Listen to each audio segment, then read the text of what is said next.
नवी दिल्ली येथील doctor Babasaheb Ambedkar global institute या केंद्र शासनाच्या संस्थेकडून येरवाडा कारागृह मुद्रणालयाचे कामगार नेते तसेच महाराष्ट्र गव्हर्नमेंट प्रेसेस फेडरेशन अध्यक्ष राहुल कडू यांना राष्ट्रीय उत्कृष्ट कामगार नेतृत्व पुरस्कार 2024 केंद्रीय सामाजिक न्याय मंत्री रामदास आठवले यांच्या हस्ते न्यू महाराष्ट्र सदन दिल्ली येथे प्रदान करण्यात आला। महाराष्ट्रातील सर्व मुद्रणालयीन कामगारांचे प्रश्न राहुल कडू यांच्या कार्यकाळात मार्गी लागले असून अनेक कामे प्रगतीपथावर आहेत। संपूर्ण महाराष्ट्रातील मुद्रणालयीन कामगारांचे प्रश्न मार्गी लावण्यासाठी त्यांचे अथक आणि प्रामाणिक प्रयत्न सुरू असून राज्य सरकारी कर्मचारी मध्यवर्ती संघटना महाराष्ट्र राज्य पुणे जिल्हा यांच्याकडून जुनी पेन्शन योद्धा कर्मचारी पुरस्कार 2024 राहुल कडू यांना महाराष्ट्राचे सरचिटणीस विश्वास काटकर यांच्या हस्तेही त्यांना मिळाले आहे।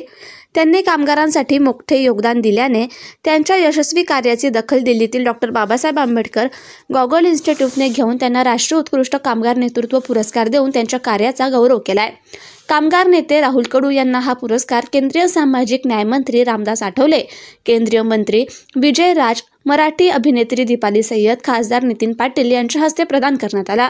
पुरस्कार मिळाल्यानंतर राष्ट्रवादीचे नेते शरद पवार, खासदार सुप्रिया सुळे, भाजप नेते विनोद तावडे, खासदार निलेश लंके, खासदार राजाभाऊ वाजे, खासदार अमोल कोल्हे आदींनी राहुल कडू यांचे अभिनंदन केले।